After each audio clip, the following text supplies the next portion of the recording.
Hi guys, कैसे हैं आप लोग। दोस्तों, मेरा नाम है Prashant Jain, graduate from IIT Bombay, AIR 42 JEE 2008 BTech IIT Bombay, INCHO gold medalist, NTSC qualified, national author with Pearson Education and mentor of 20,000 plus students last 5 years. दोस्तों, हम लोग जो जेई मैथ रैंकर्स चैनल है उसके थ्रू आप लोगों को देना चाह रहे हैं एक quality education. JEE math rankers में जो भी कोर्सेज चल रहे हैं दोस्तों, उन सभी के नोट्स और होमवर्क आप लोगों को मिलेंगे http.tinyurl.com/JEE Advanced Math। Simply browser पे जाइए, इस लिंक पे क्लिक कीजिए, आपको सारे लेक्चर नोट, सारा होमवर्क, सारा स्टडी मटेरियल मिल जाएगा। अगर आप लोग मेरी अपडेट्स को फॉलो करना चाहते हैं तो ये टेलीग्राम चैनल है मेरा t.me/pjsir42। प्लीज इसको ज्वाइन कीजिए। इसको ज्वाइन करते ही आप लोगों को सारी इंफॉर्मेशन, जो सारे वीडियोस हैं, सारी अपडेट्स हैं मेरे रिलेटेड, वो मिल जाएंगे आप लोगों को। सारे एग्जामिनेशन की गाइडलाइंस, अपडेट्स, वो सब मिल जाएंगी। अगर आप गाइज अनअकैडमी का सब्सक्रिप्शन लेना चाहते हैं, अनअकैडमी का सब्सक्रिप्शन बहुत ही ऑसम, बहुत ही अमेजिंग होता है। ठीक है, इस सब्सक्रिप्शन के अंदर बेसिकली आप लोगों को क्या मिलता है? Live classes, weekly test, structured courses, unlimited access. ये प्लस की बात है। अगर आप लोग को एक हैंड होल्डिंग की रिक्वायरमेंट होती है तो इसी के अंदर आप एडिशनल पर्सनल गाइडेंस भी चाहते हैं, test analysis, expert guidance, study material, study planner, तो आप लोग जा सकते हैं आइकॉनिक सब्सक्रिप्शन के लिए। आइकॉनिक सब्सक्रिप्शन दोस्तों एक ऐसा सब्सक्रिप्शन है जो किसी भी ऑफलाइन कोचिंग को भी आराम से बीट कर सकता है, क्योंकि आपको यहां पे एक पर्सन मिलेगा जो आपसे बात करेगा, आपके पेरेंट्स से बात करेगा, आपकी परफॉर्मेंस के बारे में बात करेगा। So guys, you can opt for iconic subscription. You can very well depend on Unacademy for your IIT JEE preparation. ठीक है, and it is not over से, बिकॉज बहुत सारे स्टूडेंट्स ने ये ऐसा किया है और उनको रिजल्ट भी मिले हैं। We have got as high as 100 percentile in JEE main. Bratin Mondal, इस बच्चे की 100 परसेंटाइल आई थी, आप लोग को पता है। ठीक है, सो दोस्तों, अगर आप अनअकैडमी का सब्सक्रिप्शन लेना चाहते हैं NSE JS NTSC pre RMO के लिए 6 मंथ का, आप लोग JEE नीट फाउंडेशन का सब्सक्रिप्शन ले सकते हैं। तो वो 12,600 का होगा, 15,750 1 ईयर का सब्सक्रिप्शन होगा दोस्तों, और 2 ईयर का सब्सक्रिप्शन 18,900 का होगा। ठीक है, उसके बाद अगर आप लोग गाइज IIT JEE का सब्सक्रिप्शन लेना चाहते हैं, मुझसे पढ़ना चाहते हैं, 11th और 12th क्लास के जो कोर्सेज हैं मेरे से पढ़ना चाहते हैं, ड्रॉपर भी हैं आप, तब भी आप इस कोर्स के लिए ऑप्ट कर सकते हैं। 1 ईयर का सब्सक्रिप्शन 34,650 का है, 2 ईयर का सब्सक्रिप्शन 50,400 है। हाईली बेनिफिशियल है दोस्तों JEE 23 के एस्पिरेंट्स के लिए 50,400 का सब्सक्रिप्शन, और JEE 2022 के लिए 1 ईयर का सब्सक्रिप्शन। तो दोस्तों, अपने आप को स्ट्रक्चर्ड पढ़ाई दीजिए, क्योंकि अनअकैडमी के अंदर आप लोग को infinite test series, infinite study material, infinite faculty members, हर एक फैकल्टी मेंबर्स की आप क्लास अटेंड कर सकते हैं। किसी फैकल्टी के साथ आप लोग की ट्यूनिंग नहीं बैठी तो आप किसी और पे स्विच कर सकते हैं दोस्तों। जो फ्लेक्सिबिलिटी आप लोग को ऑफलाइन में नहीं मिलती है, वो सारी फ्लेक्सिबिलिटी आपकी रिक्वायरमेंट के हिसाब से आप लोग को मिलेगी अनअकैडमी के प्लस प्लेटफॉर्म पे। ये आइकॉनिक की प्राइसिंग है दोस्तों, जो मैं आपको बता रहा था। अगर आप इस प्राइसिंग को भी देखें, 2 ईयर का 90,000, it is highly affordable as compared to the offline coachings. ठीक है, 24 मंथ की अगर मैं बात करूं तो अगर आप इस नंबर को 24 से डिवाइड करेंगे तो 4,000 से भी कम आएगा। 4,000 से कम में आप लोग IIT JEE की बहुत शानदार पढ़ाई कर सकते हैं। इनफैक्ट अगर आप कोटा भी आते हैं, किसी भी जगह जाते हैं, वहां पर रूम भी लेंगे ना, रूम के रेंट से भी कम में यह आपका काम हो जाएगा। सो दोस्तों, you can opt for iconic subscription as well, right, and you can get into my mentorship program. PJ live code आप लोग को सिंपली यूज करना है, मेरे साथ स्क्रीनशॉट शेयर कीजिए, and then you will be in my mentorship program. Unacademy का ask का डाउट फीचर भी आप लोग यूज कर सकते हैं, जहां पे हजारों बच्चे अपने डाउट्स पूछ रहे हैं। सिंपली आप लोगों को क्या करना है, इमेज क्रॉप करनी है और फिर एक सब्जेक्ट टैग करना है, कौन सा सब्जेक्ट का, और एक बार में एक ही डाउट पूछे। तो ये डूज एंड डोंट्स है दोस्तों, जो आप लोगों को ध्यान रखना है। सो दोस्तों, जल्दी से इस ऐप फीचर को भी आप लोग यूज कर सकते हैं। और चलिए अब हम स्टार्ट करते हैं हमारा लेक्चर। हेलो स्टूडेंट्स, कैसे हो आप लोग। सो दोस्तों, welcome to the 3rd episode of life after IIT। So दोस्तों, आज मेरे साथ है ओम शर्मा सर, और मेरे हिसाब से ओम शर्मा सर को इस चैनल पे किसी भी इंट्रोडक्शन की जरूरत नहीं है। मैक्सिमम स्टूडेंट्स जो अनअकैडमी के थ्रू पढ़ते हैं, सभी बच्चे IIT JEE के लिए अगर वो पढ़ रहे हैं तो डेफिनेटली ओम शर्मा सर को जानते हैं। ठीक है, तो मैं फिर भी थोड़ा बहुत बताता हूं ओम शर्मा सर के बारे में। ओम शर्मा सर मेरे कॉलेज सीनियर है, ठीक है, और बहुत सारी कॉमनैलिटीज दिखेंगी आपको मेरे अंदर और ओम शर्मा सर के अंदर। ठीक है, तो मैं और ओम शर्मा सर स्टार्टिंग से स्टार्ट करते हैं। कोटा गए और फिर IIT बॉम्बे में पढ़े हुए। सर मेरे से सीनियर है ऑब्वियसली। मैथमेटिक्स हम दोनों ही पढ़ाते हैं, हम दोनों ही national author with Pearson education है। हमने अपनी टीचिंग करियर की जो स्टार्ट है सेम ऑफलाइन सेंटर से की है। सर और कुछ है कॉमन? हम दोनों ने पढ़ाई भी जेई की वहीं की थी। हाँ, हम दोनों ने पढ़ाई भी बिल्कुल उसी ऑफलाइन सेंटर में की थी, राइट। सो दोस्तों अब जल्दी से मैं स्टार्ट करूंगा। ओम सर के साथ अब बात करते हैं। तो ये जो पूरी सीरीज है, मैं आपको याद दिला दूं कि हमारा मेन एम ये है कि आईआईटी के अंदर जाने के बाद, आईआईटी से फिर ग्रेजुएट होने के बाद लोग किस किस तरह के प्रोफेशंस में इन्वॉल्व होते हैं। तो टीचिंग एज अ प्रोफेशन हम लोग आज डिस्कस करने वाले हैं।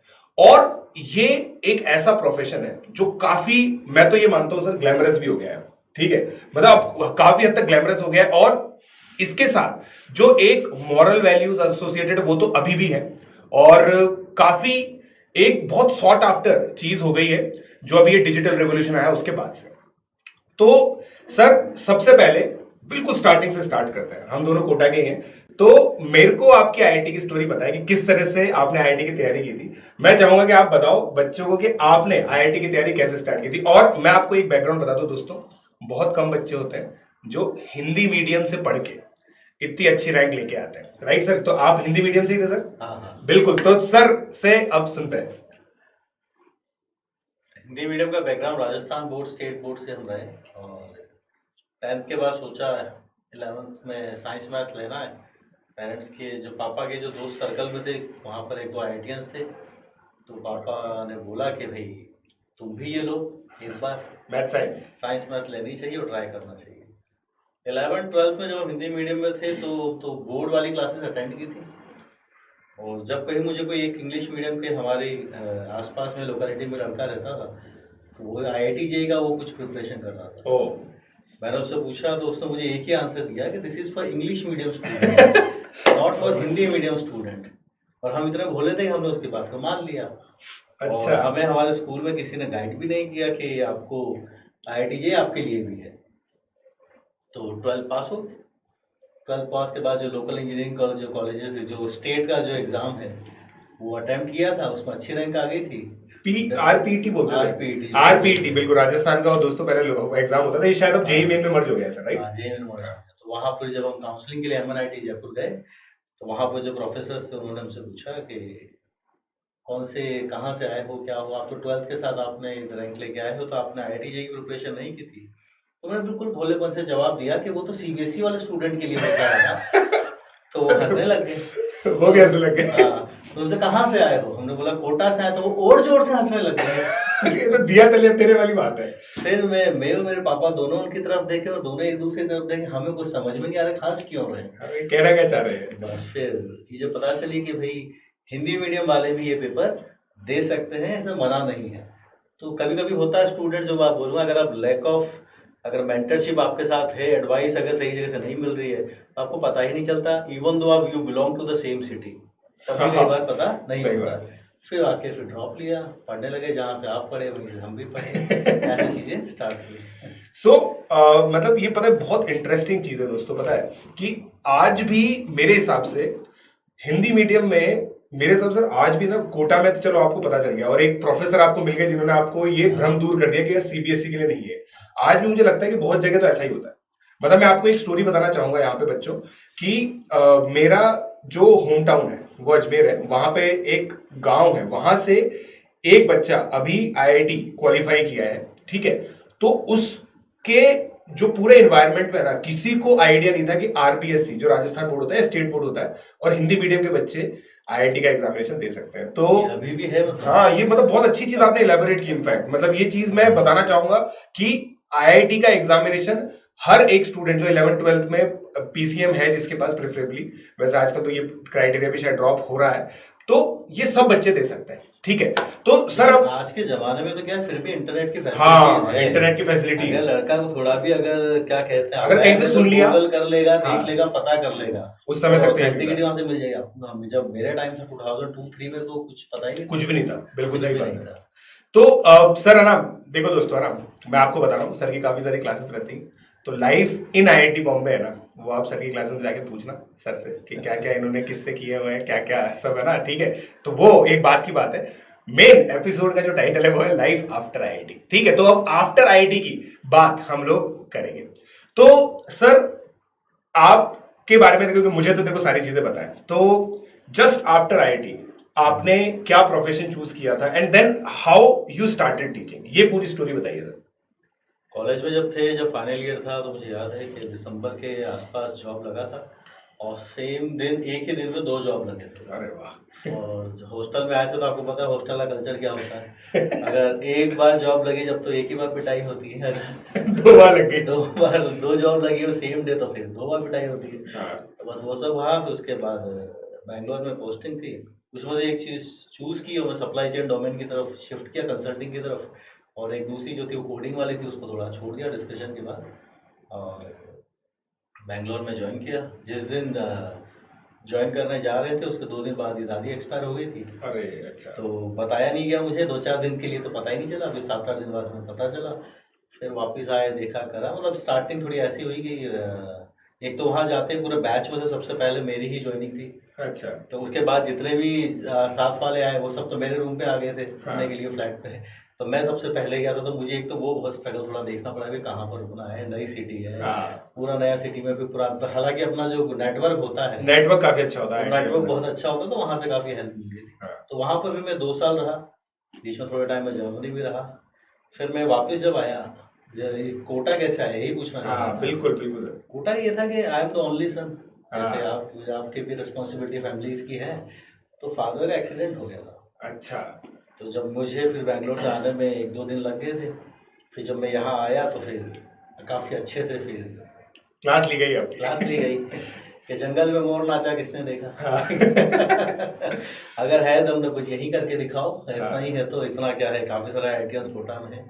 पर मन नहीं मान रहा था, क्योंकि मेरे मन में खुद में कई बार ये सवाल था, आपने भी जब पढ़े होंगे किसी आइडियन से, आप सोचते हो कि सर टीचर क्यों बन गए। ये बड़ा फेमस सवाल होता है कि आप टीचर क्यों बन गए। तो मैं जब पढ़ता था, जब मैं यही सोचता था क्या टीचर नहीं बनूंगा, है ना, क्योंकि है ना, मुझसे भी सब लोग यही सवाल पूछेंगे सर आइडियल बनने के बाद फिर से टीचर कैसे बनेंगे।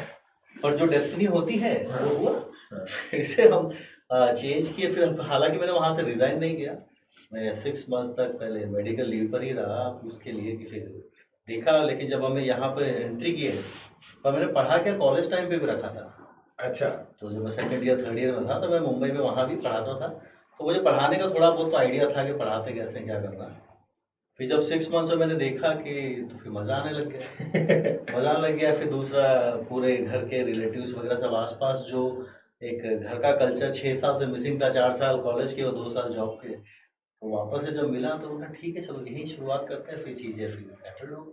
नहीं ये एक चीज है, पता है, मतलब घर पे आने का जो इनर्शिया है ना वो हाई होता है। हाँ। मतलब इसमें मेरा तो यही मानना है कि फर्स्ट लॉ, जो न्यूटन लॉ ऑफ मोशन होता है ना, वो वर्क करता है अच्छे से, कि इनर्शिया होता है, फिर उसके बाद यहाँ से वापस जाने का इनर्शिया होता है। मतलब ये यहाँ पे जो चीजें मिलती है ना, मतलब मेरे साथ भी ये, मैं एम्स्टरडेम था, फिर यहाँ पे आया, फिर घर का खाना इतना खाया सब, मतलब बहुत कंफर्ट की जिंदगी है, मेरा तो ये मानना है। तो फिर उसके बाद क्या है कि ये लाइफ इन्फेक्शियस लगने लगा था यार, मतलब क्या हम ये कैसे छोड़ के जाए इतना कंफर्ट। तो इवन कोटा तो गांव ही लगता है, अगर तुम कंपैरिजन करोगे जब एम्स्टरडेम रहे हाँ। जहाँ जब आते थे तो एकदम से लाइफ पूरी चेंज हो गई। हाँ। ये क्या, मैं वापस से जेई की तैयारी करने लग गया क्या? वापस से जेई क्योंकि पहले क्वेश्चंस करते थे खुद के लिए, अब कराते हैं वो भी खुद के लिए, खुद का करियर है। तो चीजें वापस वहीं उन्हीं जगह में होगी, तो डेजा वू वाली फीलिंग आ लगी, तो पहले हो चुका है, वही वाला सीन होने लग जाता। तो ये सर एक बहुत इंटरेस्टिंग चीज आपने बोली, बताया कि बच्चों का ये मानना रहता है कि यार सर आपने 11th-12th की आईआईटी की खुद की तैयारी की है, तो आपको मेनली जो आप पढ़ाते हो सब आपने पढ़ रखा है और आपको आता है, तो आप अपने आप का डेवलपमेंट फिर और कैसे करते हो? उसमें डिफरेंस है। जब हम खुद पढ़ के जाते हैं, जब हमारा एग्जाम जेई का होता है, तो हम क्या करते हैं, कुछ चैप्टर स्किप कर देते हैं। हाँ।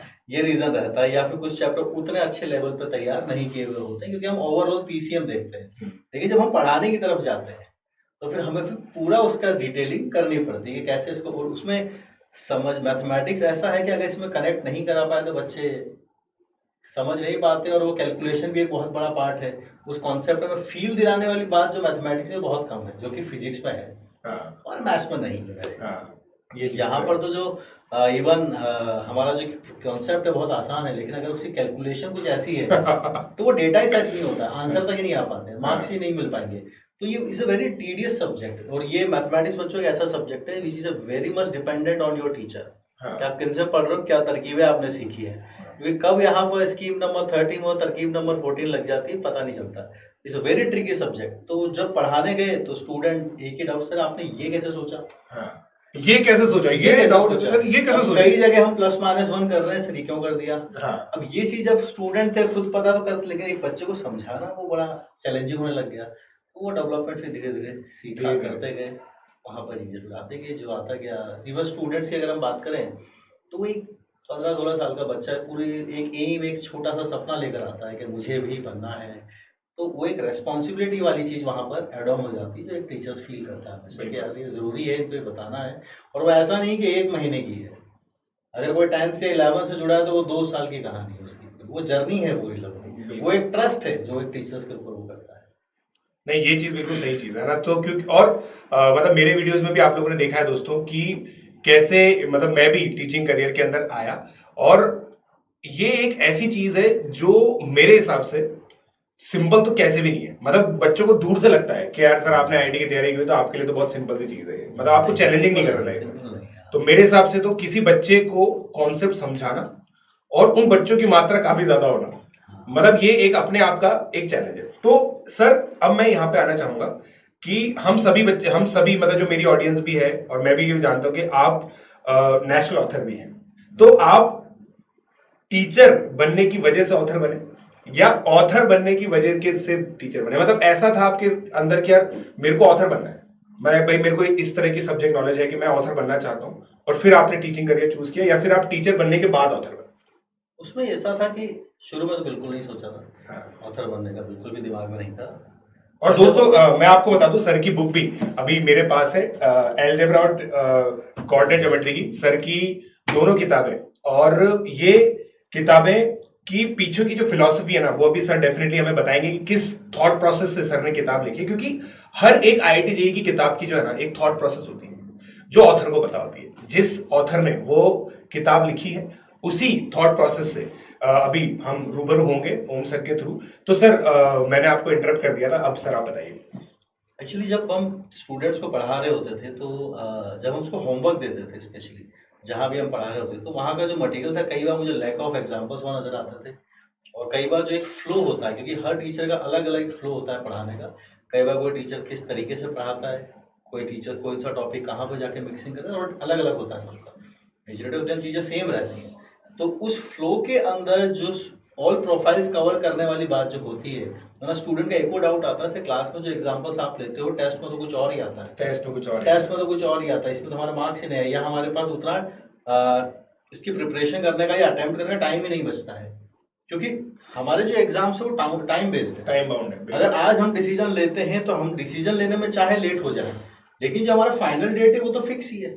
इवन तो कोरोना की वजह से इस पिछले 2 साल से आगे पीछे हो रहा है, वरना आपको पता है जेईई की डेट्स पत्थर की लकीर होती है। पत्थर की लकीर है, उस दिन एग्जाम है तो एग्जाम है।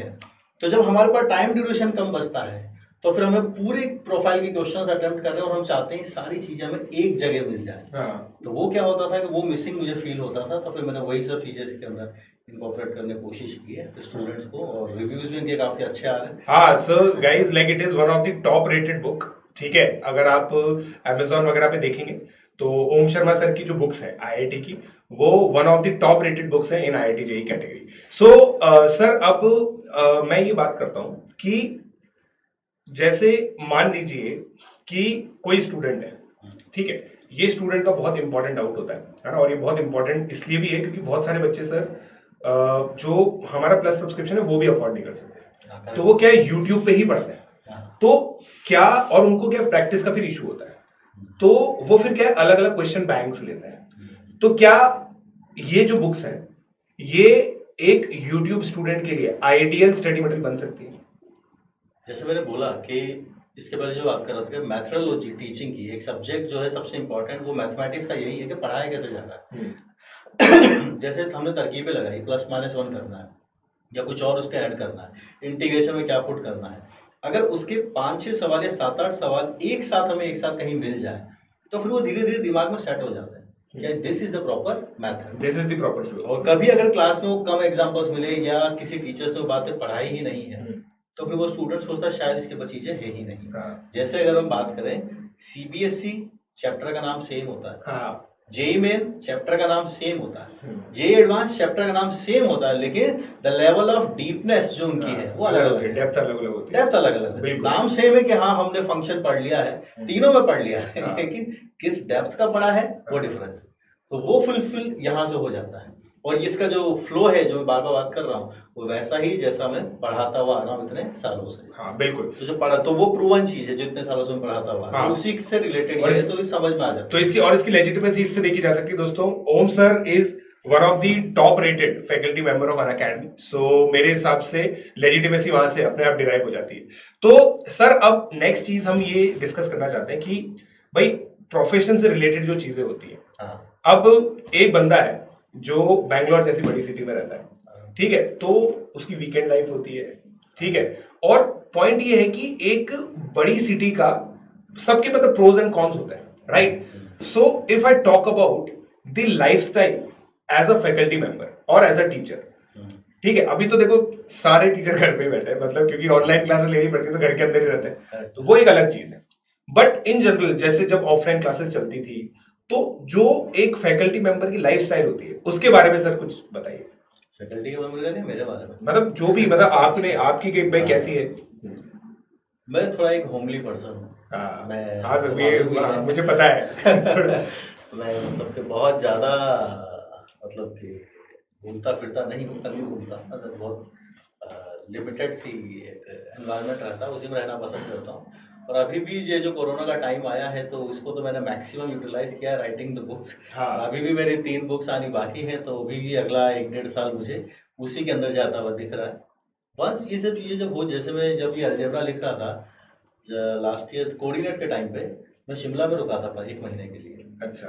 और मैं शिमला में जब था तो मैं दिन भर घूमते थे और शाम को मैं जो अनअकैडमी क्लासेस वगैरह थी मैं लेता था, बाकी मेरा काम वहाँ पर चल रहा था।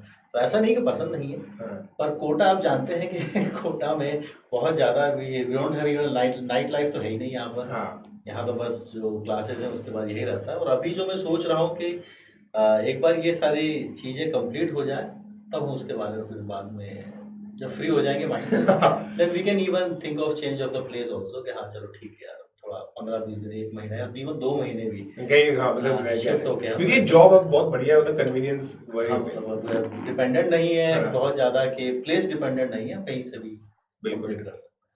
सो और दोस्तों मैं आप लोगों को एक चीज और बता दूं कि जो मेरे टेनिस के जो वीडियोस आप लोगों ने बहुत बार देखे हैं, टेनिस के कोर्ट के बाहर के जो शॉट्स हैं उसमें पीछे 1-2 वीडियोस में ओम शर्मा सर भी खेल रहे थे।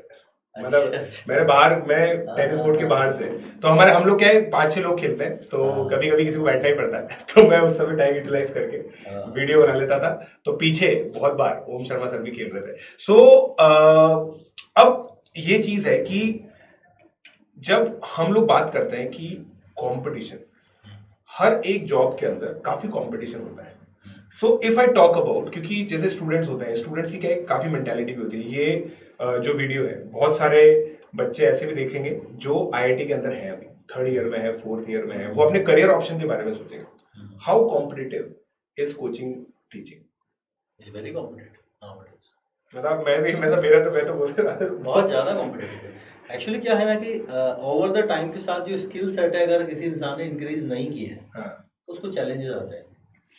और दूसरी एक और चीज़ है, एक बैलेंस होना बहुत ज़रूरी होता है लाइफ में। कई बार इंसान क्या होता है प्रोफेशनल लाइफ में इतना बिजी हो जाता है कि पर्सनल लाइफ को थोड़ा पीछे कर देता है। और फिर अगर कभी वहाँ कुछ आया तो फिर वो वहाँ भी इम्पैक्ट आता है उस चीज़ का। तो ये बैलेंसिंग बहुत ज़रूरी है एक इंसान की प्रोफेशनल लाइफ में। उसको skill set over the time बहुत बढ़ाने चाहिए, बहुत ज़्यादा भी नहीं कि वो सारी चीज़ें सीखता चला जाए, लेकिन उसके साथ एक जो नेक्स्ट चीज़ जो हर एक टीचर की अलग अलग होती है, हर एक इंसान की अलग अलग होती है, जो प्रोफेशनल वे में भी डिफरेंट होती है, वो एक मेंटेन करनी ज़रूरी है। बट इसमें यही है कि अप्स एंड डाउन्स तो आते रहेंगे और आएंगे भी सही, क्योंकि हम रियल वर्ल्ड में हैं। तो ऐसा तो है नहीं कि हमेशा ही ग्रीनरी रहने वाली है।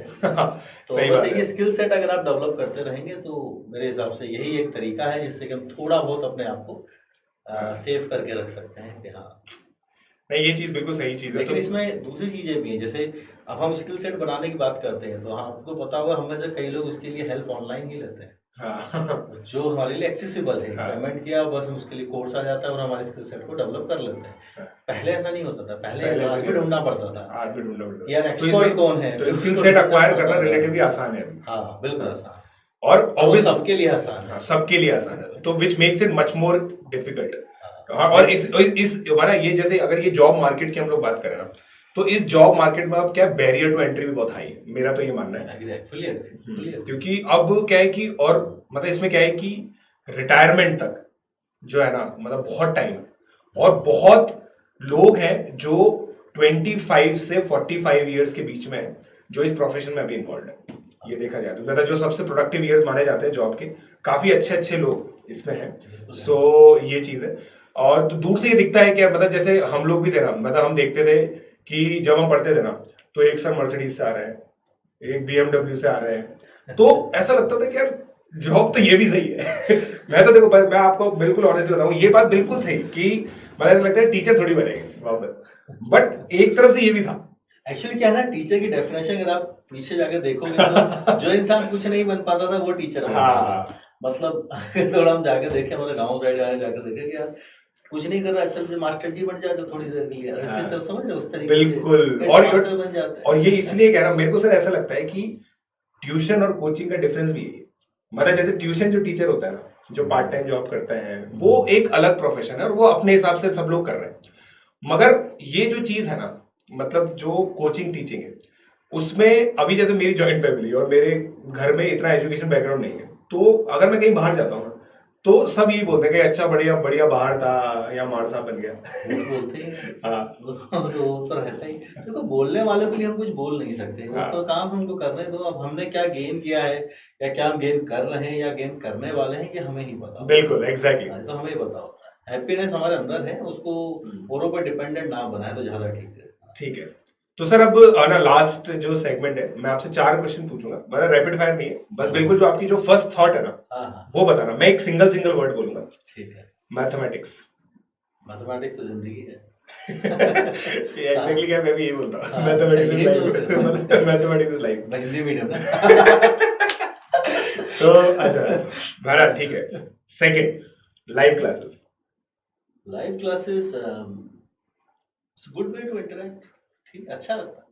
बिकॉज पहले लिमिटेशन था कि कम ही number of student offline classes पर रहते थे। It can be number of, तो अच्छा लगता है इतने सारे लोग पढ़ना चाहते हैं, सीखना चाहते हैं। इंडिया इज ग्रोइंग में, जितना अच्छे से एजुकेशन बढ़ेगा हमारे लिए अच्छा ही होगा, इंडिया के लिए भी अच्छा ही है। Third, learner. स्टूडेंट्स स्टूडेंट्स जब आजकल जो हैं ये तो अवेयर है, वो अच्छी बात है। थोड़ा सा उसमें पेशेंस थोड़ा सा मैं कम देखता हूँ, थोड़ा सा पेशेंस थोड़ा सा कम हो गया है। और दूसरा क्या है कि जो एज ए टीचर, जो पहले हमें ये नहीं कहता कि आज के स्टूडेंट नहीं रखते होंगे रेस्पेक्ट, जो पहले से अपन लोग रखते थे, हाँ वो मुझे थोड़ा सा कम नजर आता है। ये तो मैं वो मुझे 100% थोड़ा agree कम करता नजर लग आता है कि जैसे हमारे सर कहीं दिख गए तो हम सीधा मतलब पैरों में मतलब सर गुरुदेव आशीर्वाद दीजिए। हूँ। वो थोड़ा सा क्या है कि थोड़ा सा मुझे लगता है कि वो थोड़ा सा ड्रॉप हुआ, बिकॉज दे ऑल्सो कंसिडर कि हम थोड़ा प्रोफेशनल हैं। जैसे वैसे ही जैसे डॉक्टर्स इंजीनियर्स में एकदम से अपने को भी वो फीलिंग नहीं आती कि भाई ये वो है जाके पेड़ छू लेंगे किसी का, हाँ है ना, जैसे डॉक्टर दिखाने जाए। लेकिन जब हमारे को टीचर आते हैं सामने तो फिर वो ऑटोमेटिकली आता है गुरु जी आ गए। बिल्कुल। तो वो थोड़ा सा मिसिंग लगता है, बस और कोई दिक्कत नहीं। ओवर द टाइम जो फील किया है मैंने पिछले 13-14 सालों में, वो थोड़ा सा कम हुआ है। आई थिंक वो इसका रीजन ये भी है कि हम फिजिकली आमने सामने होते नहीं है, वो भी एक रीजन है। पर सारे स्टूडेंट्स ऐसे नहीं, सारे सारे स्टूडेंट स्टूडेंट ऐसे मत सोच रहे ऐसे हैं। नहीं है। हाँ। मैं एक एवरेज स्टूडेंट पुराने टाइम का पिक कर रहा हूँ, एक एवरेज स्टूडेंट हमारे टाइम का पिक कर रहा हूँ, एक एवरेज स्टूडेंट इस टाइम का पिक कर रहा हूँ, तब मैं ये बात बोल रहा हूँ। बिल्कुल। हाँ, last, JEE advanced. Fantabulous thing, बढ़िया एग्जाम है, नेशनल लेवल का एग्जाम है और मजा आता है। यही तो एग्जाम में जिससे पता चलता है कि कौन टीचर है। हाँ, मतलब टीचर्स के बीच में कंपटीशन भी इसी चीज को लेकर है और स्टूडेंट्स में भी फिल्टर कर। देखो जब हम बात करेंगे ना कि इंडिया के बेस्ट इंजीनियर्स की बात होगी, तो एक ऐसा एग्जाम हमें चाहिए जो फिल्टर आउट कर सके। वरना जेई में का आपको लेवल मालूम ही है, बोर्ड्स का आपका लेवल मालूम ही है। तो एग्जाम अच्छा है कि इसकी जो डिफिकल्टी लेवल है, जो ट्रांसपेरेंसी लेवल है, जो इसको कंडक्ट कराने का तरीका है, वो अभी तक मतलब सबसे अच्छा ही है, शानदार मतलब है। मैं बच्चों को यही चीज बोलता हूँ कि आईआईटी जेई मेरे हिसाब से इकलौता ऐसा एग्जामिनेशन जिसमें सबसे ज्यादा गाइडेंस की रिक्वायरमेंट होती है। बिल्कुल बिल्कुल। मतलब एक्चुअली क्या है ना कि जब हम जेई की बात करते हैं तो हम मार्क्स पे नहीं जा रहे हैं, हाँ हमको कोई रिसर्च करनी ही नहीं है। हाँ यहाँ पर ऑलरेडी प्रूवन थिंग्स हैं, भाई इसको हाँ। फॉलो कर लो, पहुंच जाओगे। बिल्कुल। बस इसमें क्या होता है, डिवोशन चाहिए होता है। और बच्चा ऐसे ऐसे घूमता है। हाँ। बच्चों को सीधे रखना पड़ता है। बच्चा क्या है कि बच्चे ने तो यूट्यूब पे इतनी सारी तरकीबें उसको दिखा दी जाती है, हाँ। वो इतना ज्यादा एक्सपेरिमेंटल हो जाता है, मैं ये भी ट्राई कर लेता हूँ, हाँ। मैं ये भी ट्राई कर लेता हूँ, मैं ये भी ट्राई कर लेता हूँ। वो इतने ट्राई करने में क्या होता है, टाइम खत्म हो जाता है। बिल्कुल। और टाइम जैसे ये- मैं बोला, टाइम की लास्ट डेट तो फिक्स है, बस बिल्कुल। फंस जाता है। और ये चीज दोस्तों बहुत इंपॉर्टेंट है। तो देखो, टीचर्स पे डिवोशन रखिए, स्टूडेंट सबसे बड़ी बात है, उनको पर ट्रस्ट करिए जहाँ भी आप पढ़ते हैं, और बस पढ़ते रहिए, बस वो सब पहुंचा देंगे आपको। सही है। सो सर, कुछ लास्ट चीज जो आप जेई मैथ रैंकर्स के स्टूडेंट्स को कहना चाहें। यही जो मैं अभी जब बोल ही रहा था कि देखो, जो हम अभी कर रहे होते हैं उसका इम्पैक्ट आगे आता है। आपने आज से 6 महीने पहले, साल भर पहले या 2 साल पहले साइंस मैथ्स लेने की सोचा था, इसलिए आप स्ट्रीम में हैं। अब आज आप कितनी मेहनत करेंगे, ये बात ये डिसाइड करेगी कि आज से 1 साल बाद आप किस कॉलेज, किस सिटी में बैठे होंगे। बिल्कुल। तो ये मेहनत का टाइम चल रहा है। कोई भी आके आपके कान में आके बोलेगा नहीं बेटा पढ़ ले, क्यों बोले? आपका सपना था ना, तो कौन सबसे ज़्यादा एक्टिव होगा? आप होंगे। समझे बात को? तो टीचर्स का काम है। अब उसके जैसे मैं बताता हूँ, द्रोणाचार्य क्लास में तो सभी तरह के विद्यार्थी थे, उसमें दुर्योधन भी था, अर्जुन भी था, भीम भी था। तो ये वो तो सभी को सेम बात बोलते थे। फिर जिसमें ज़्यादा कैलिबर दिखा उसको ज़्यादा होमवर्क मिलना शुरू हो गया। Same goes with you also. Homework को क्रिप की तरह समझने लग जाओगे तो आप अपने आप खुद ही अपने गोल से डिविएट हो रहे हो। बिल्कुल। जो आपके टीचर्स बोले बस वो करते जाइए, ट्रस्ट मेंटेन करिए, क्योंकि रास्ता बहुत लंबा है। इस 1-1.5 साल 2 साल में क्या बहुत सारे अप्स एंड डाउन आएंगे, मोटिवेशन लेवल भी ऊपर नीचे जाएगा, टेस्ट में मार्क्स भी कम ज़्यादा आएंगे, तबीयत भी खराब हो जाएगी, ये भी हो सकता है। हो सकता है आप थोड़े से डिस्ट्रैक्ट हो जाओ, प्यार मोहब्बत में पड़ जाओ, ये भी हो सकता है। पर ये सब हो जाए तो बहुत ज़्यादा टाइम मत लगाना रिकवर करने के लिए। जस्ट वीक, 1 महीना 2 महीना वापस आके पढ़ो, क्योंकि ये टाइम बेस्ड एग्जाम है। 3-4 चैप्टर भी अगर हमारे एक सब्जेक्ट से कम हो गए तो हम बहुत पीछे हो जाते हैं। थोड़ा फोकस्ड होके पढ़िए, बाकी एग्जाम है, एग्जाम की तरह लीजिए, मस्त भी रहिए। बिल्कुल। सो दोस्तों, आई होप आप लोगों को बहुत मजा आया। थैंक यू ओम सर, और जो आपने हमारे स्टूडेंट्स को मोटिवेट किया है। और मोस्ट इंपॉर्टेंट चीज, जो टॉपिक था life after IITB, so as a teacher guys, जो लाइफ है वो काफी मतलब बहुत ही बैलेंस्ड भी होती है, रिवॉर्डिंग भी होती है, मगर इसके कुछ रेपरकशंस भी जो हम लोगों ने बहुत ही कैंडिडली डिस्कस भी किए। सो आई होप आप लोगों को जो पूरी क्लैरिटी है टीचिंग एज अ प्रोफेशन से रिलेटेड, वो सारी की सारी मिल गई होगी। वंस अगेन ओम सर को मैं थैंक यू कहना चाहूंगा मेरे सारे स्टूडेंट्स की तरफ से। सर की जो बुक है दोस्तों Amazon पे भी अवेलेबल है। उसके अलावा सर का जो टेलीग्राम चैनल है ओम सर के नाम से, वहां पे भी आपको इससे के बारे में पूरी डिटेल मिल जाएगी। तो जल्दी से जाओ और इसको एक्सेस करो। Thank you. Thank you. So दोस्तों, आई होप आप लोगों को जो लेक्चर है वो बहुत ही बढ़िया लगा। सो प्लीज अब जो भी अपडेट्स हैं आप लोगों को, एक तो ट्रैकर में होगा ही सही, आप लोगों को पता ही है, JEE advance, JEE ADV math करके आप लोगों को ट्रैकर पे जाना है। उसके अलावा आप लोग मेरे टेलीग्राम चैनल को फॉलो कर सकते हैं, जैसा मैंने आप लोगों को बताया ना, अकेडमी की तरफ से ऑफिशियल टेलीग्राम चैनल है। कोई भी एनटीएससी, एनएससीजेएस, प्री आरएमओ, किसी भी एग्जामिनेशन से रिलेटेड अपडेट हो, जेई एडवांस की, जेई मेन की रिसेंट अपडेट हो, मेरी स्ट्रैटेजी रिलेटेड कोई भी इंफॉर्मेशन है, वो सबकी सब चीजें आप लोगों को दोस्तों यहां पे मिलेंगी। So all you need to do is to just join this Telegram channel. ये मेरा अनअकैडमी पे यूजर नेम है, आप अनअकैडमी पे मुझे फॉलो कर सकते हैं @prashant42 जैन। और जो एक टॉप रैंकर के लिए स्ट्रैटेजी होती है, टॉप रैंक के लिए प्रयास तो किया ही जा सकता है, वो अगर आप लोग मुझे फॉलो करेंगे तो काफी हद तक आप लोग को उसके लिए इंफॉर्मेशन मिलती रहेगी। So guys, I hope you liked it, so keep subscribing to Unacademy using code PJ Live, और हमारे चैनल को सब्सक्राइब जरूर कर लो, बेल आइकन को हिट करना, ताकि आप लोग को सारी इंफॉर्मेशन टाइमली मिलती रहे, और अपने दोस्तों को भी दोस्तों इसके बारे में सजेस्ट करो। Thank you.